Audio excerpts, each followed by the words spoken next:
Hello everyone, welcome to my channel. आज बात करते हैं हम इम्पोर्टेंट टॉपिक के बारे में, जो कि है एस्पिरिन डिसैनिटाइजेशन। पहले तो हम ये जान लेते हैं कि एस्पिरिन के यूजेस क्या होते हैं। उसका यूज़ होता है हार्ट डिसीज़ में, एंजियोप्लास्टी में, स्ट्रोक प्रिवेंशन में, फिर इसके अलावा भी एज अ पेन रिलीफ, फिर रूमेटिक फीवर, रूमेटोड आर्थराइटिस और कावासाकी डिसीज़, इन सब में हम यूज़ कर सकते हैं एस्पिरिन का। अब ये एस्पिरिन का डिसैनिटाइजेशन क्यों ज़रूरी है?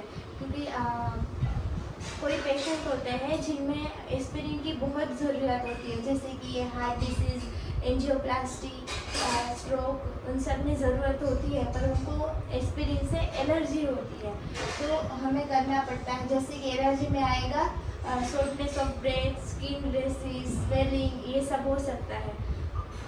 तो ये सब ना हो, इसलिए हमें एस्पिरिन का डिसैनिटाइजेशन करना पड़ेगा। अब देखते हैं कि वो स्टेप बाय स्टेप कैसे करते हैं। तो ये इसके स्टेप्स हैं।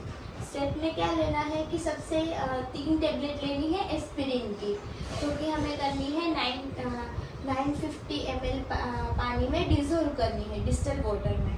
फिर क्या करना है, जिस पेशेंट में इंजेक्ट करना है उसमें इंजेक्शन एविल और इंजेक्शन एफ्रोलिन, यानी कि एक प्रकार का स्टीरॉयड है, वो इंजेक्ट करना है। उसके बाद क्या करना है, 5 मिनट तक वेट करना है। अगर उसके बाद क्या करना है, जो ये डिज़ोल्व्ड है एस्पिरिन, उसमें से 5 ml देना है ओरली, और फिर पेशेंट के वाइटल्स चेक करने हैं, पल्स, बीपी, SpO2, ये सब चेक करना है।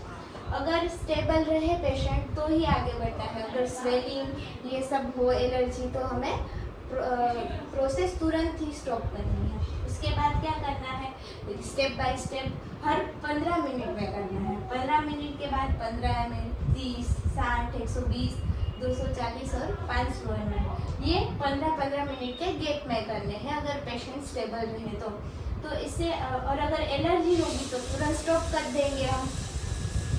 और अगर लास्ट में भी पेशेंट स्टेबल रहे तो ये एस्पिरिन का डिसैनिटाइजेशन हो चुका है। और कभी भी ये अपने घर पे मत ट्राई करिए, ये सर्टिफाइड डॉक्टर्स और इमरजेंसी सेटअप वाले हॉस्पिटल में ही करना होता है। तो क्या दोस्तों, आपको ये इन्फॉर्मेशन अच्छी लगी? अगर अच्छी लगी तो लाइक करें, शेयर करें, सब्सक्राइब करें। Thank you for watching.